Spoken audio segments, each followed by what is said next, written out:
Kaka me po. Banyo nu bubu go no popo a. Nori, edri fia opo a. Bedi fia nori po.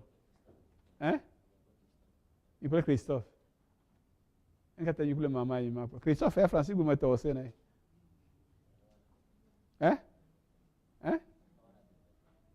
Francis, Christophe, on a fait quoi toi? Quand tu as donné fia maman, mais la maman, elle a venu bon. Et elle a dit, je vais voir, mais alors.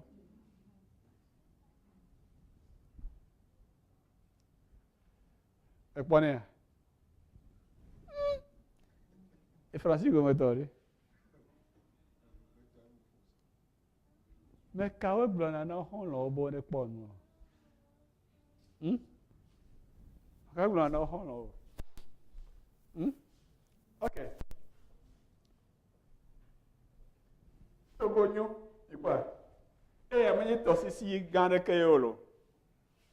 Un mot de imieto na ina jume. Un mot dire. Un mot.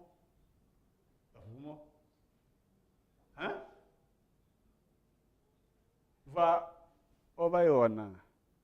You quoi l'enregistrer harore? Ah d'accord. Moi il jume ya. Il y avait Junior Blolao. Ote jina gba yi na fima. Avec blona me obone d'accord na yo. Moi you wa to yo jume ya ma. Hallelujah. Bonjour toi. No ya yi ne ti jangon le ya binyale yona. O yona meo. Ona na gao. No wo vo ya wa da fire. Pa como va. Va dro de koji. A chotia clovo. O tia baba. Ava ko dare mo dia ko plemo ko ici. Gama o lomi. Allo? Hallelujah. AMEHI dena. Fome deka, Vivez deka. AMEHI dena, gasia gamia, mi pofi ya jesi. E mi pime. E mi li atua yida. Atua ya bebe fido ya. Yo veut de toi dire. Oya de toi dire. Moi dire. Moi le nyak pa. Toko ko nyak pa le ke. Ba Ghana yo. Ba chanti me yo la. Cloto we. Alléluia. Ekbe. Ma obemi anya. Vevie nyenye. Na nyatefwe la nyanya le kokwe nyenye fo zozome. Ele yo leve vide na nyekpakple obe mianya nyatefwe ya le kokwe nyenye me. Ne me nyatefwe o maten na gbe kokwe gbedo. Nyatefwe ya edo la nya. Biblia glona mi le lododo fagbalan. Et tu as eu assez quelque pli et veli après à pas grand temps venant. Nous mania manyona ameadeko. Nous mania manyona ameadeko.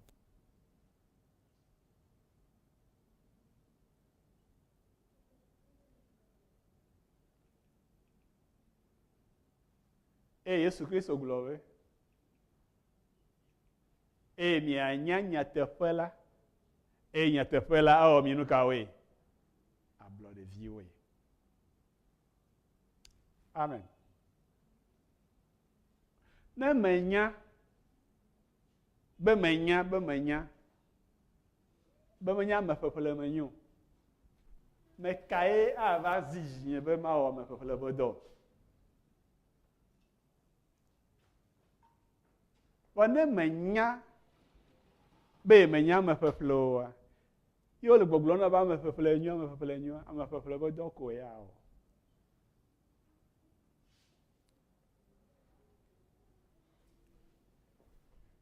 e mi metele nu strofe va yo dagbo e o be mo go ke zi mi aji be mi atro jenu ya go do mi so yo dagbo ke mi je go me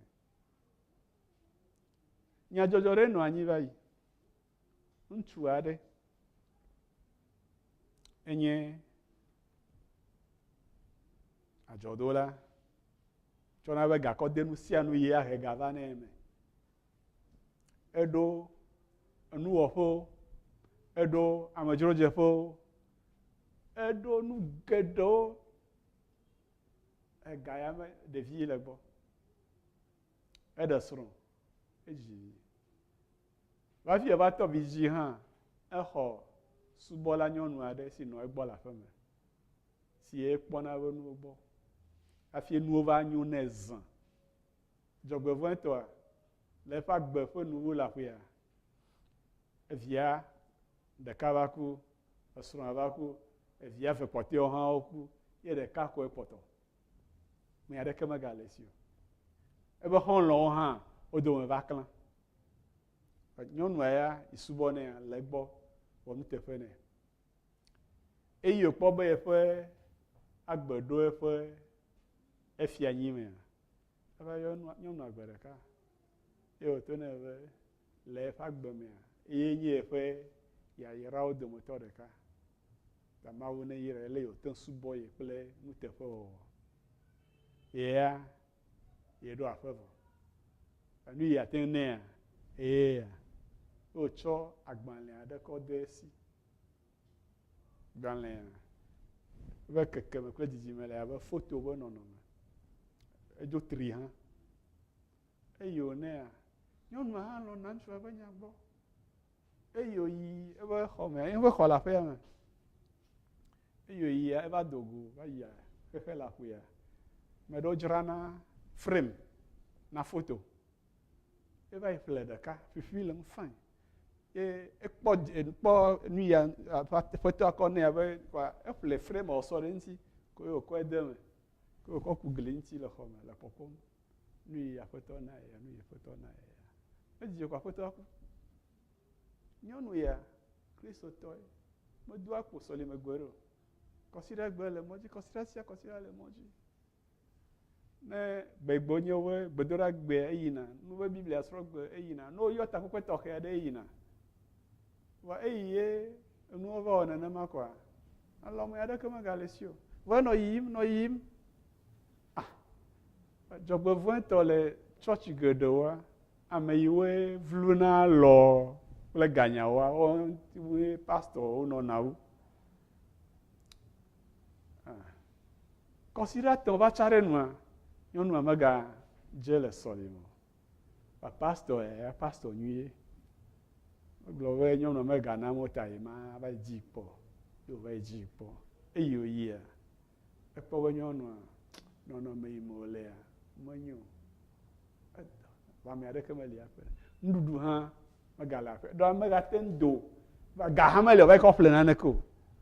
Ebe nutsu wɔ nublanui na sɔfo. Esɔfo be, o, meɖe kuku lo, ne mebia o, ne gave o lo. Ko eyi ne subɔ aƒetɔwo kaka na gbea ɖe, nu kae ne wɔ ɖe ŋuti ye mete ŋu trɔ asi le wo nɔnɔmea ŋuti hafi va ku o. O, ebe aƒetɔ ye menya nu ka wɔ ne o lo. Ok, elɔ̃na ebe nya gbɔ le eƒe agbe mea, edze be elɔ̃na ebe nya gbɔ va, menya nu ka dzɔ. Hafi wòadzo ɖe, hafi wòamia nu ɖe, metsɔ naneke na wa. Nu yiwo kɔ na ma ye ma le glia ŋuti. O, nu yiwo kɔ na ko gli ŋuti ko le abe ne sɔfo zɔ ɖe nenua ŋuti akpɔ ɖa loa. O, avi ko sɔfo kɔe na. Nyɔnu, sɔfo nu kae dzɔ? O, ko sɔfo aƒetɔ kɔ nu ya na wo ko mayɔa ne ŋutɔ menya ne xexlẽ mayɔa ame ɖeke agblɔ axlẽ na wa. Nu kae nye nua? O, agbalẽ manyamanya do bebliwo lo.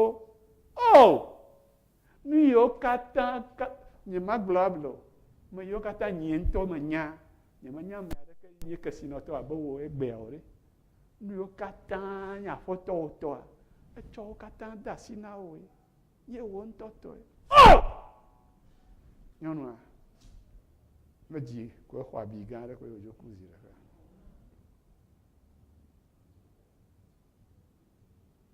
nu manya menyo me adeke. Nu manya wuna amen. Nu manya wu nyɔnu ya ɖe.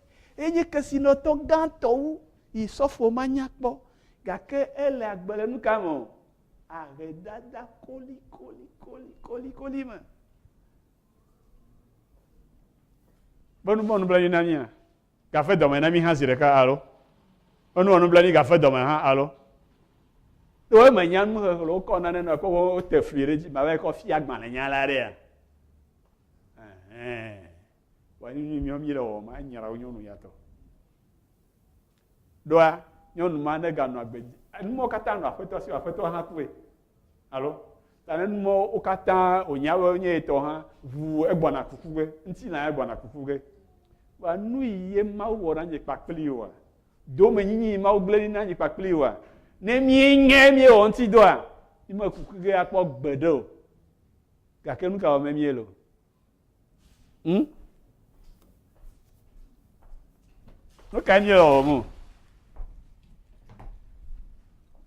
Ye to awudeng, ye to lagbadjedeng, ye sinami ne fin, ye le ne dasi, ye no glo ma no yi. Onu ye le me mi menyo.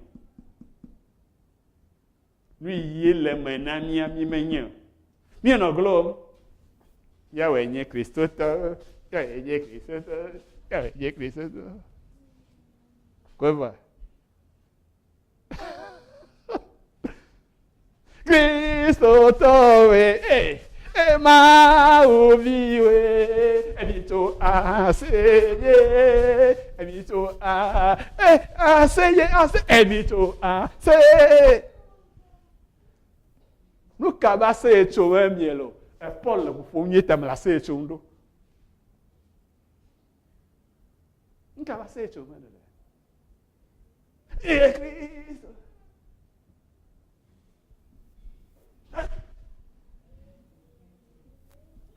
ebe on le di bena l'annonce o turenti la ma jejio kake zaman na jeri de ka joto hota hi bodobo ni ka po mare ma yo frère Didier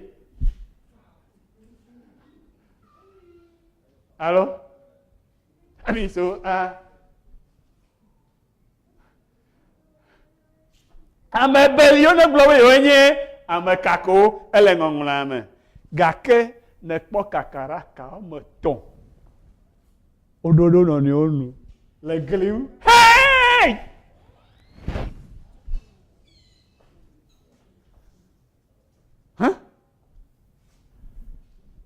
ebe mianya nyateƒe la eye nyateƒe la awɔ mi ablɔ ɖeviwoe Korintetɔwo ƒe agbalẽ gbãtɔ eta gbã buku bla tɔ̃lia ƒe akpa gbãtɔ eba leke eya ma me mie le Kristo Yesu me le haleluya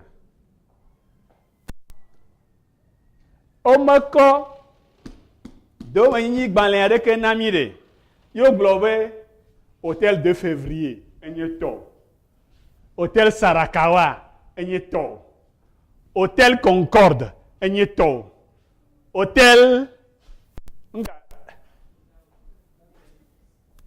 Ibis enye tɔ Onomo enye tɔ Edaoba enye tɔ Nioto enye tɔ Simtogo enye tɔ Brasserie enye tɔ o me kɔ mana o gake le wo do me nyi gbalẽa mea o ŋlɔ be to Mawu me la ewo la ele Kristo Yesu me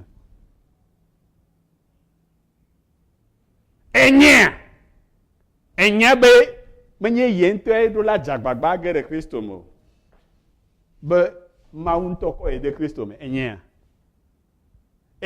hã alo hã le abe nyɔnu ma etsɔ nua kɔ kala ɖe gli ŋuti ke aku ava dzɔ kɔfi yo do ɖiɖi ti na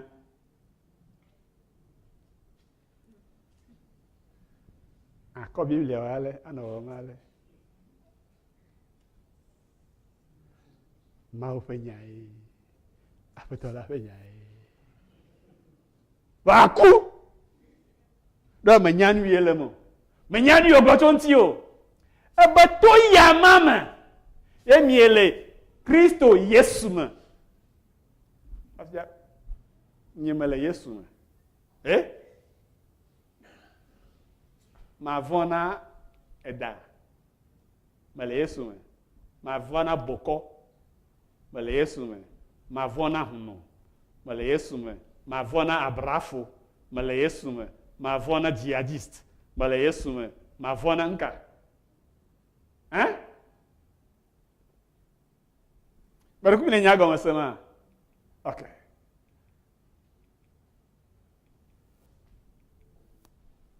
Efes auteur fa gbalin, ta gban to kuku enelia. Ebe etiemi le eya mame afido xexe agome anyi. Bene mianye ame kokewo kple bokaka manɔŋutɔwo le yama ƒe ŋkume le lɔlɔ̃me. Alléluia. Mawu fofo la tia mi le yama me le mekame le Kristo me. Afi ɖo xexea gɔme anyi. Yi gɔme nye be ɖe Mawu fofo la ɖe metsa le anyigba dzi. Yo yi agɔe. Yo kpɔ ɖetugbi aɖewo yɔna be Elizabeth. Yo be oke metia Elizabeth le agɔe o. Tso nuka ƒomea me? Ahiã eke ƒe ƒomea me awo. Mele tsatsam kakaka va yi vo gã. Yo va yi kpɔ ŋutsu aɖe yo yɔ be agɔsu. Emile. Yo be metie o. Awo. Afi ne wòaɖo xexea gɔme anyi. Le esime wònyewo katã nya la, enye be Lucifer si wɔ ge le wòanye Mawu dɔla gã ya kpɔ yeƒe subɔsubɔ nyawo gbɔ le dziƒo nutoa mea. Gbe ɖeka ava dzaglã eye ava adzɔ le dziƒo nutoa me eye Mawu dɔla gã Michael si ekpɔna ava be nyawo gbɔ dɔla yiwo kpɔtɔ ɖe ŋuti woaɖu Lucifer kpakpe dɔla yiwo ho ɖe ŋutia woaɖu wo dzi eye woatutu wo woava ge dze anyigba eye woatrɔ zu Satana kple gbɔgbɔ eye dɔla yiwo le ŋuti woatu gbɔgbɔ vɔwo woabe woaɖu agbo ɖe anyigba dzia. Esi wònya ma vɔ ta enya be abosama ava xɔ se be naneke maganɔ xexe masubɔ ye Mawu o ta. Ye Mawu ŋutɔ ye le amewo wɔ ge da ɖe anyigba dzi be ne wòasubɔ ya. Le ma yi me yewo trɔ ɖe evia ŋuti. Ye ame yiwo wɔ ge wòlea yewo kɔ de Kristo. Yewo tia Kristo. Ɖɔ ne xlẽ Yesaya ƒe agbalẽ tabla 9:2 anya be Yesu eyae nye Mawu ƒe ame tiatia la. Ye ɖeka ko ye wòtia. Ɖekɔe me kɔa.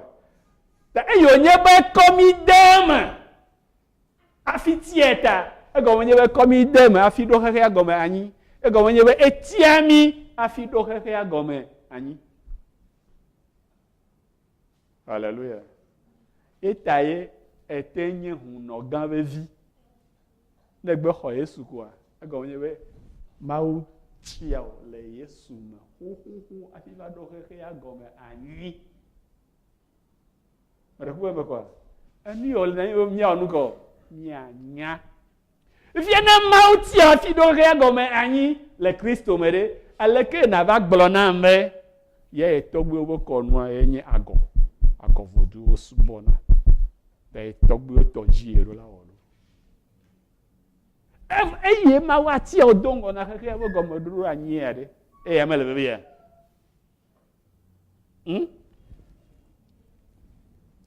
Menye mia tɔgbuiwo ɖewo do alo be eyi si ɖiɖia eye si na gegea.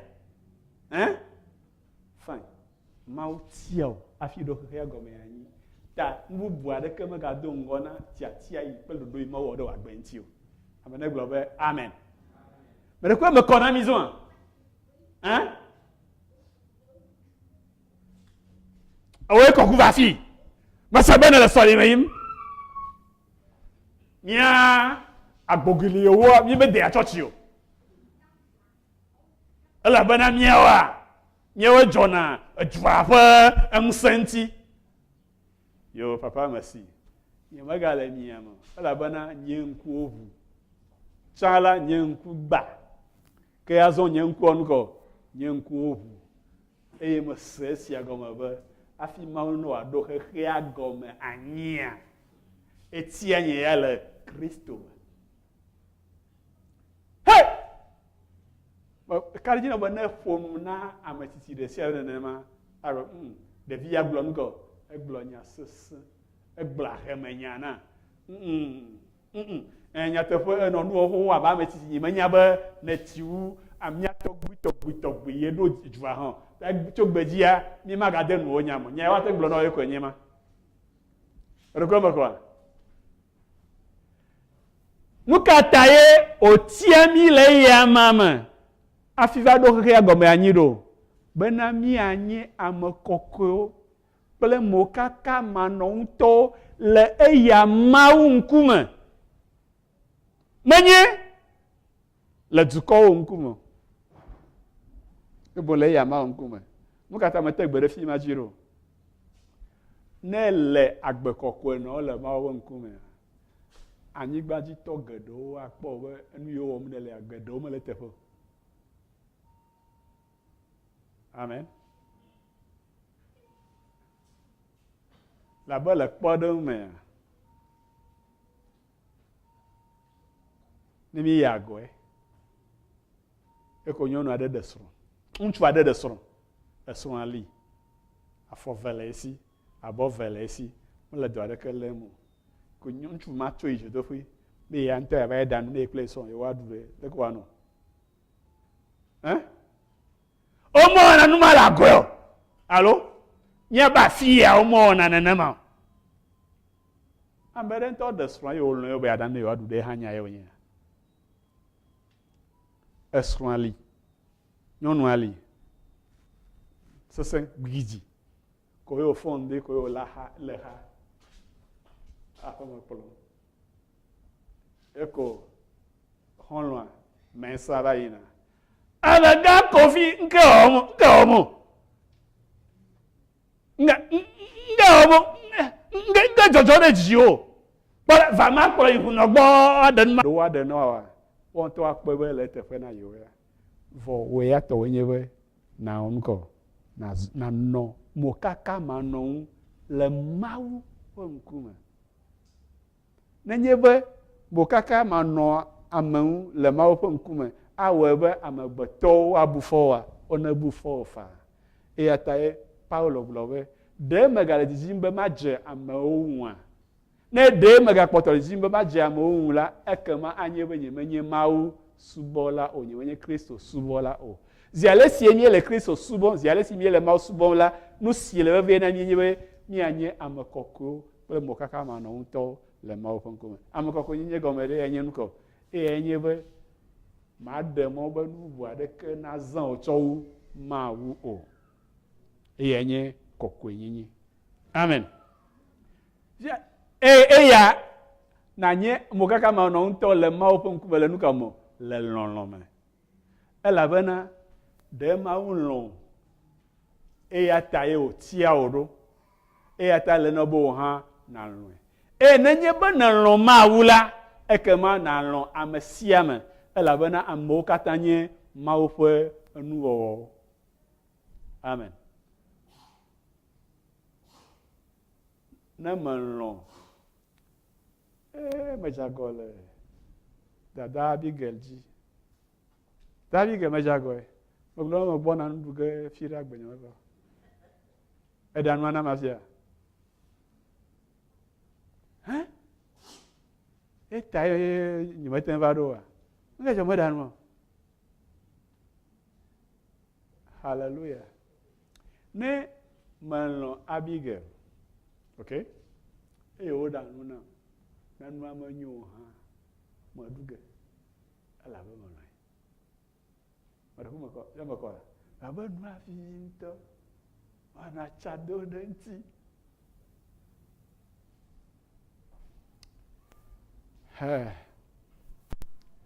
Et nous, sauf fois de nous,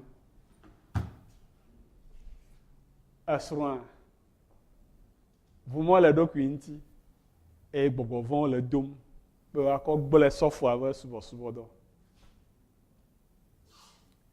et on a des siades vantua a job yode na nyono le ma won ku be ye loin e po bobe ya le medas e wona nyono ono de siade bene ya tutu ntu ya no a won gbegbele de yenti na ya gbewa le gake aw nyono a di mo de siade dopo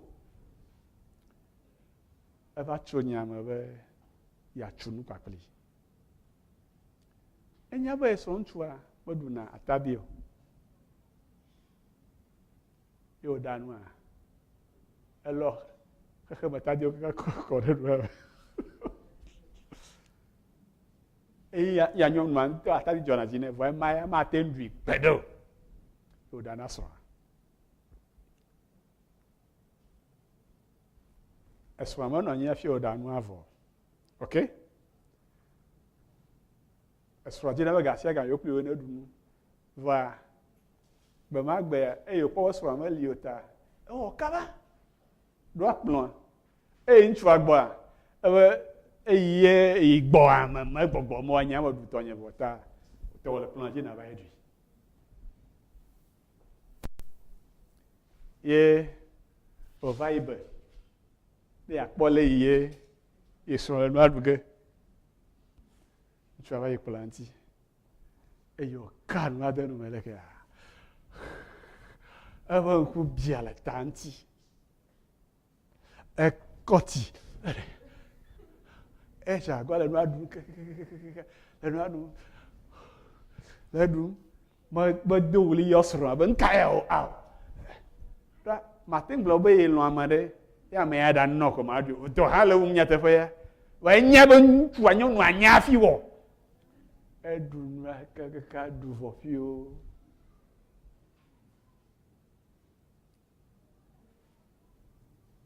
e yo jago ka e o ne he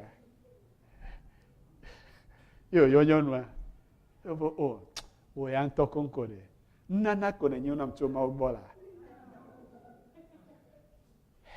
ei me ya fi me ya me yan ka fa jola ji gboko ba la hom ta me enya na madu atadi ya vem nua ta bogo ko do ko toji ko na de na pepepepe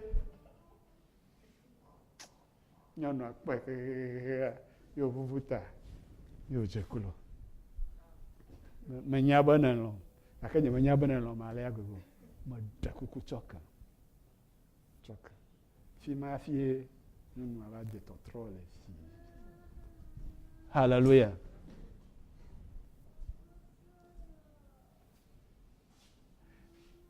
Nenye bana lo mawa achonu sia nu si o na ova agba no. Do mawi ya mele abonyonu yo. E ye tre olonlon. E ye pon lonlon mocho no.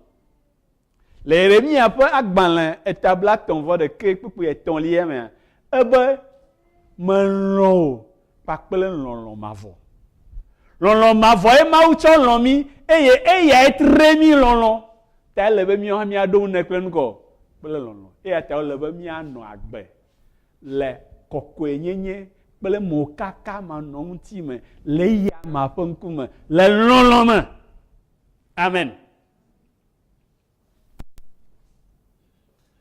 Le kaye ma udokpe epo lonlon jinami nu kaye pedoji si o kofie yi bene mi nye kpo ya kola mi anya be enlomi. Hallelujah. Enye ko modu asige yo wa makpo da Elise asira mi asia comme assistant ye poma ye kwa le jodama Faux James, soit passio là, mi asiake. Ye koma. Nous y la sinawa, onyo nonyo po lolo po je sinawa. OK? No gbenya kpo quoi. James ko ko nyawo Elise loye. Elise poto ko nyawo James loye. Nu kae mawo ya ko do pe e po lolo jina nido. Roma to fa gban le ta ton. Pupe enyi le. Ebe mawo do pe alo de pe lolo fiami lolo si oto lo mi la e de fiami to e siam be le si me mie ga poto nye nouveau ola Kristo ku de miata Yesu po ku la ti cho ganti e enye pedo jinam be mau fofo la lom. Amen.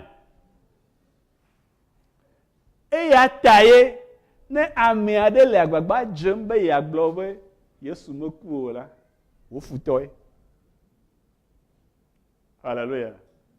Gbogbo yo to nya enyoro yo view. Nya to view. Muslim oji.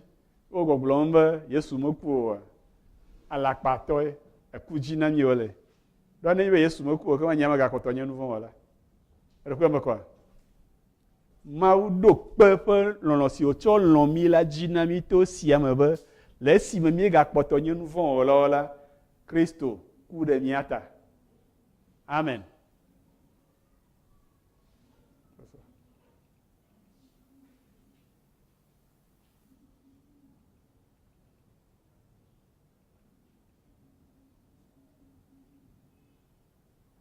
Ifia ele mi akhle na nezon gbe mi akpo nui konkonye maojibe mi anya ele Roma to fa gbanla mi akhle eta aton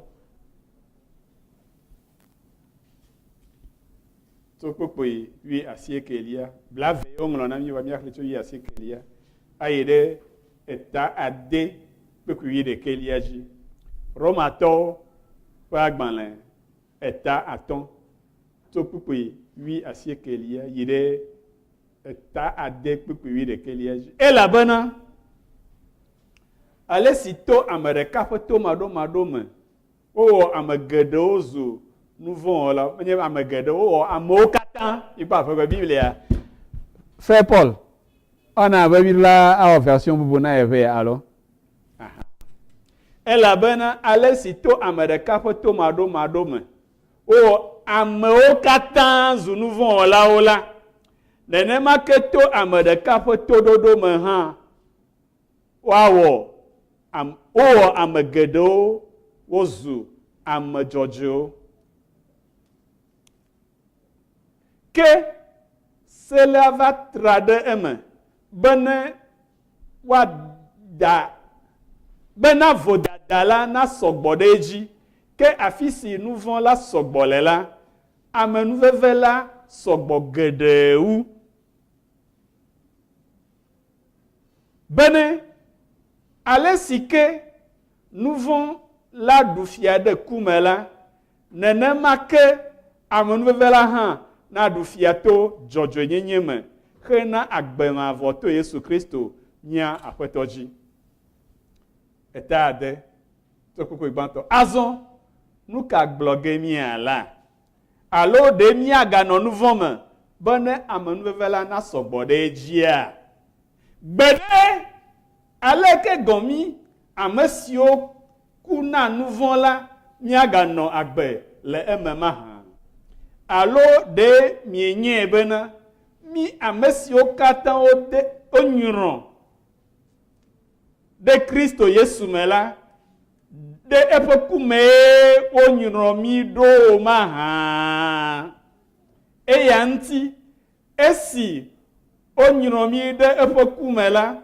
odi mi pakpli bene abe alesi o fond Kristo de stre to amekuku odome to fofua penti kokwe menela nenema ke mia o han mia zole agbe ƒe yeye nyenye me elabena ne míezu ɖeka kpli hena sɔsɔ kpli le eƒe ku me la ekema míasɔ kpli le eƒe tsitretsitsi hã me. Esi míenya esia bena woklã míaƒe amexoxo la ɖe ati ŋuti. Le esime esi míenya esia bena woklã míaƒe amexoxo la ɖe atitsoga ŋuti kpli bene woaɖe nu vɔ̃ ŋutilã ɖa bene míagasubɔ nu vɔ̃ akpɔ o elabena ame si ke ku la wotso afia nɛ ɖe tso nu vɔ̃ me. Ke ne mía kple Kristo míeku la míexɔe se bena míakpli míanɔ agbe hã elabena míenyae bena Kristo si wofɔ ɖe tsitre tso ame kukuwo dome la megale kuku ge akpɔ o, ku megale edzi ɖu ge akpɔ o elabena esi wòku la eku na nu vɔ̃ zi ɖeka hɔ̃ ko ɖe ɣeyiɣi sia ɣeyiɣiwo katã nu. Ke esi wòle agbe la ele agbe na Mawu. Nenema ke miawo hã mibu mia ɖokui ame kukuwo na nu vɔ̃ la ke ame gbagbewo na Mawu le Kristo Yesu mía Aƒetɔ la me. Amen. Hallelujah. Míele nusrɔ̃ƒe va le ƒegbe nusrɔ̃ƒea va ma. Míeva ma. Míedze Biblia xlẽm vɔa. Míekpɔ ɖo nufiala ɖe. Wole xlẽm vɔa. Ɖeka akpe na Yehowa. Enyo nenema. Biblia nu yi míexlẽ fifi la na míenya be afi ye enu vɔ̃ le la afi ma ye amenuveve doa gbogbo ɖe edzi le. Va amegbetɔwoa nu yiwo dzi na nye be nua ne sɔgbɔ na yo. Alo? Na ame aɖe kpɔ ega akpe ɖeka egbea, ele mɔ kpɔm be yakpɔ akpewo. Na akpewo sue sia ele mɔ kpɔm na akpe alɔfa. Akpe alɔfa ele mɔ kpɔm na milion. Milion ɖeka ele mɔ kpɔm na milion alɔfa. Milion alɔfa ele mɔ kpɔm na akpe maxlẽ. Amegbetɔ meɖo aƒo gbe ɖo. Ta ebe afi ye nu vɔ̃ doa gbogbo le la, afi ma ye amenuveve gadoa gbogbo ɖe edzi le wu.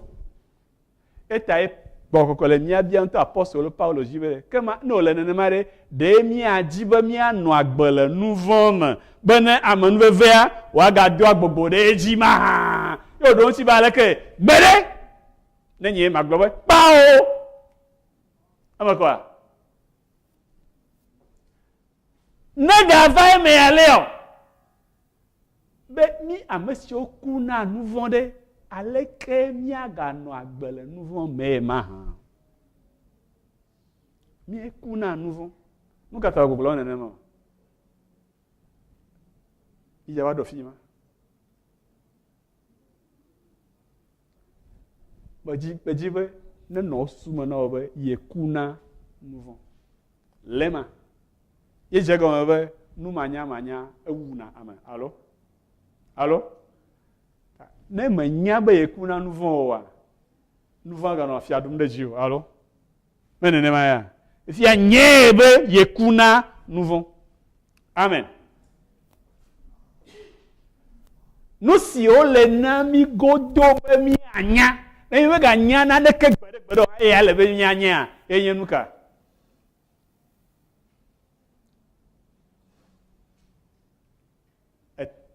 Ta adelia, kpokpoe ade kple adrelia.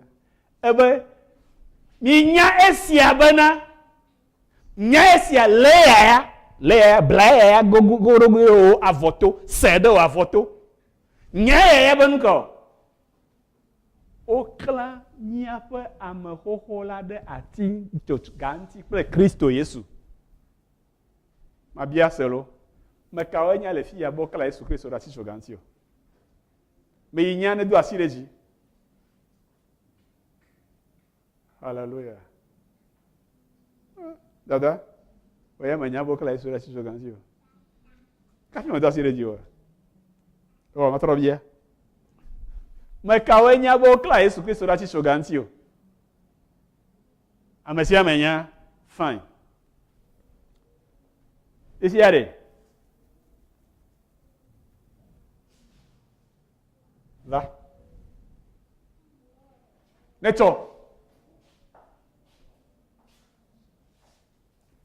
Amewenya ankoyenye wisdom. Wisdom. Vuke. Yekple wisdom ye les ozom. Allô? Yekple wisdom les ozom.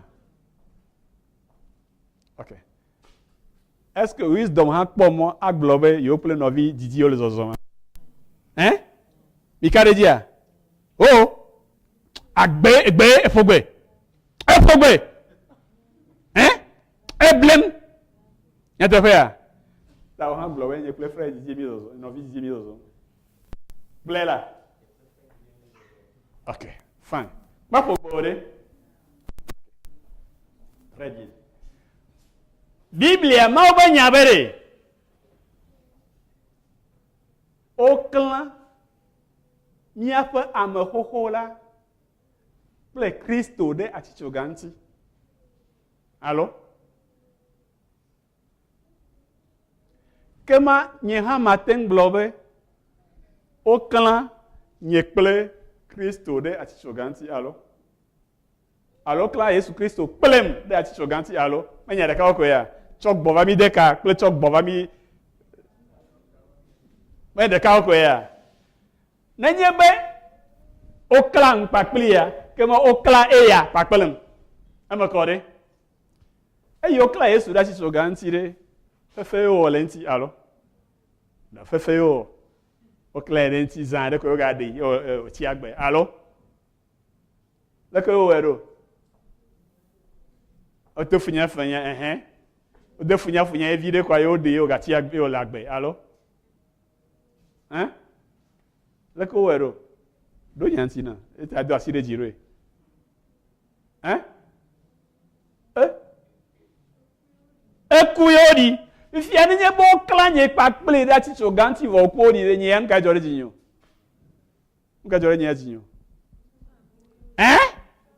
Nye ha mo nuka. Fine. Fine. If you are there. Menye Yesu de kai ku la ti your ganti yo. Mi se gomo mi ekpowe. Ma uchia mi le Kristo me. Afi do kaya gome yanyi. Ye pobe afi yo awe e komi ko de Kristo me. Afi tia mi alo. Ta ne Kristo ya siso ganti yo bo klami kwa pele gome mi eleme. Afi do kaya gome yanyi. Fi ne Kristo kula siso ganti ya yo ha mi onuko. Mi ekule a chicho ganti.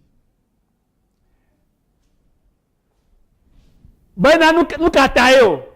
Bena mia pa nouvon pantilan no wa te gade ji.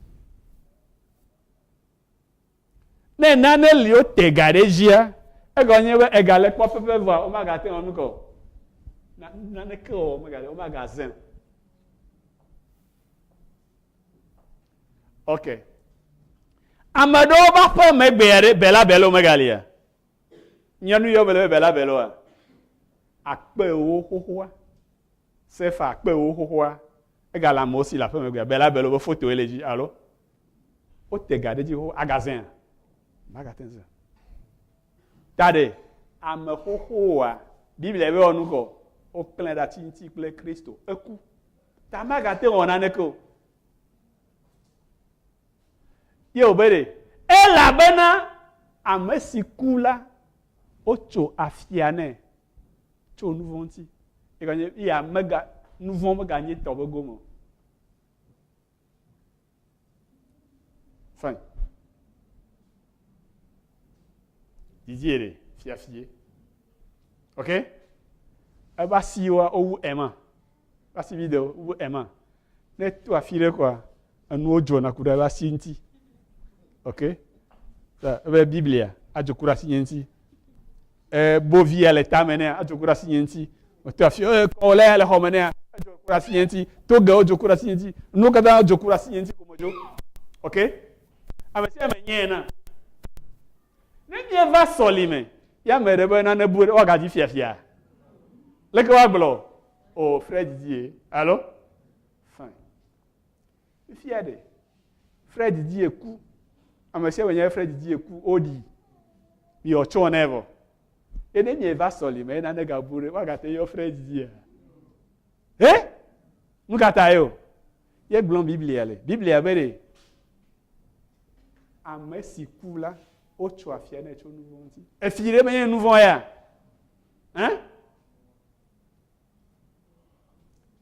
Ye e de srontu. E sron wade. Me kwana nu ye do poyo. Hallelujah. Pone. Le poe kwa. Ye egbe. Yo jodagbe. Ayele ava. Ajrado. Nakachi gwana nyago. Bladagbe ya. Sewaiva. Ekudagbe ya. Merveille. Iyodagbe jiwate njeme. Na me de se egbe va kwa enyabe Israedo nyazana ebe neva kpoe alo. Esro odu osro modu eye ko edui. Fine.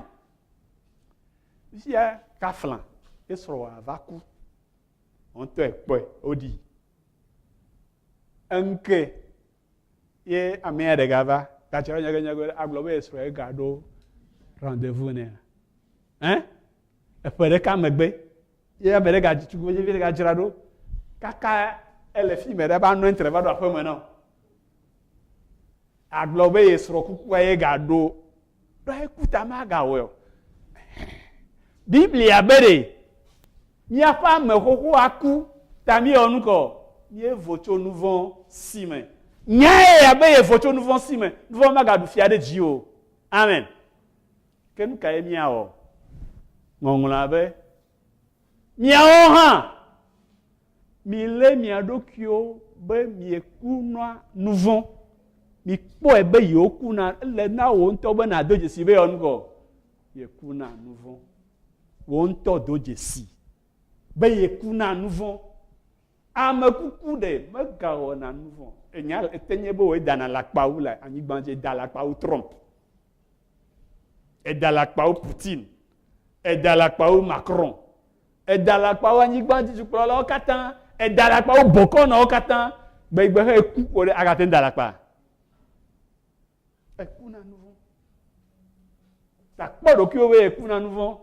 Ke bon yele elabana eye ku ple Kristo a. Ey Kristo fon. Mais gagné ouais fond. Et Paulo il seigneur gon yobere mele agbe. Gake me gagné nyele agbe. Oh.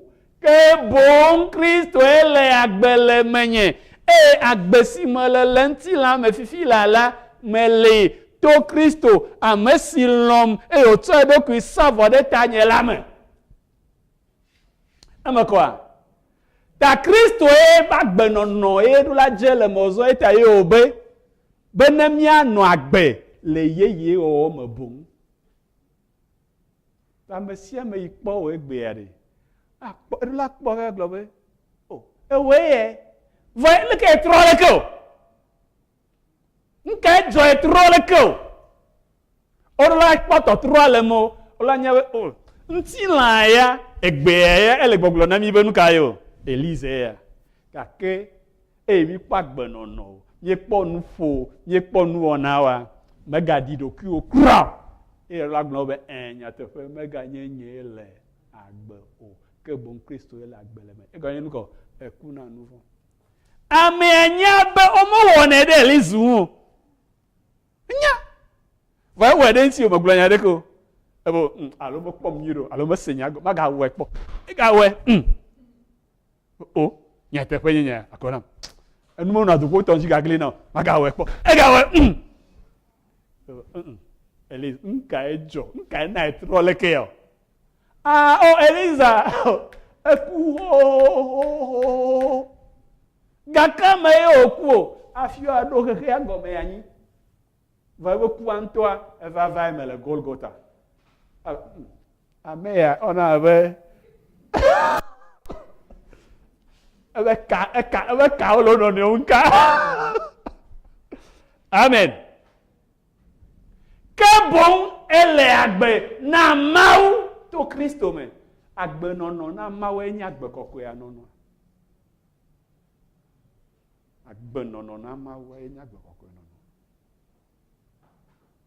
amen míanɔ agbe na Mawu va fi na nua ele na wo be na nye be woklã yeƒe ame xoxoa ɖe atitsoga ŋuti le Kristo ta menye fifi ya va nɔ gbe dom ɖa be ɖe Mawu ve nu nye be maklã nye ame xoxoa ɖe ati ŋuti Mawu awo wowɔ dɔ tso ŋuti vɔ xoxo tɔ koe nye be nanya be yenya haleluya minya be amewo ƒlena sima da ɖe sim togo xoxoxoxo vɔ menɔ zãm oe enye ne galasi nye gbea mate yi sim togo ava yi tu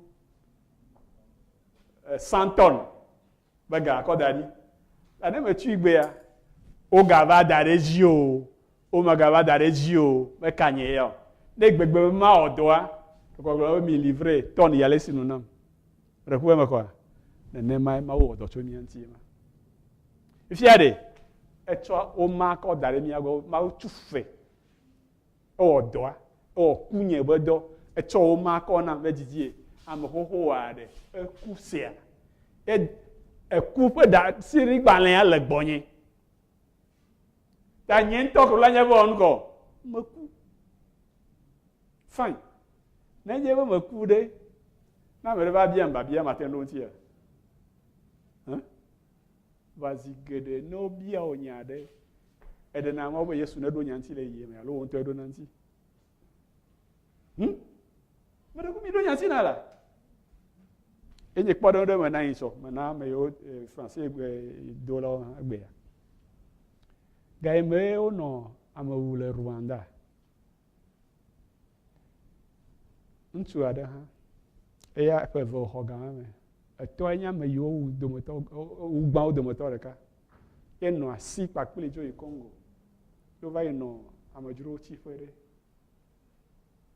eva do go ɖevi ɖe hã le fi ma wonɔ fi ma kaka xɔ ƒe 5 wonɔ dzi wova tsi ɖe dzi wova le yi gbe ɖeka wova dze amewulawo ke dome ame yiwo kpɔ wowu ame geɖewo kɔ ɖi ta ame wokpɔ kɔ be ne yewɔ ame kuku va ke ma womagate ŋu wu yewoe o eʋu gale tsatsa le amewo ŋutia wowɔ ʋu si ɖe ŋkume wɔ ʋu ɖe tame wɔ ʋu ɖe fi ko womlɔ anyi ɖe ame ƒuƒua dome le fi ma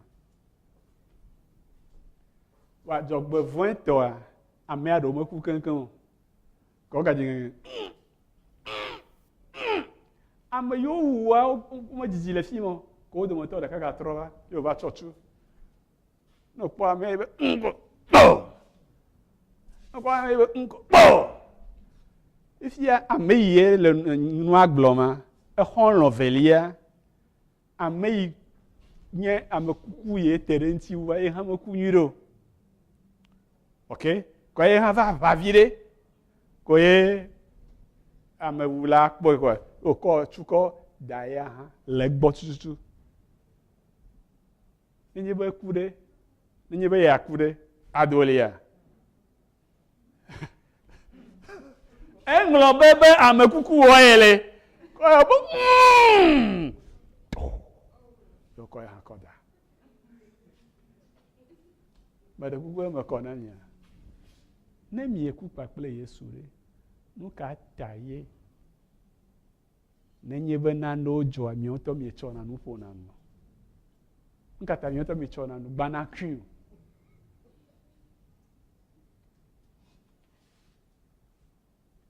mele agbe gake meganye nye le agbe o ke boŋ Kristo le agbe le menye eye agbe si mele fifia le ŋutilã nu la mele to xɔse na ame si lɔ̃m eye wòtsɔ eɖokui sa vɔ ɖe ta nye la nu amen mina míanɔ agbe nenema mina míase egɔme be woklã míaƒe ame xoxo la ɖe atitsoga ŋuti eye míevo tso nu vɔ̃ si me Mawu ne yra mi amen Efo Paul va do gbe ɖa kple nɔvinyewo ne.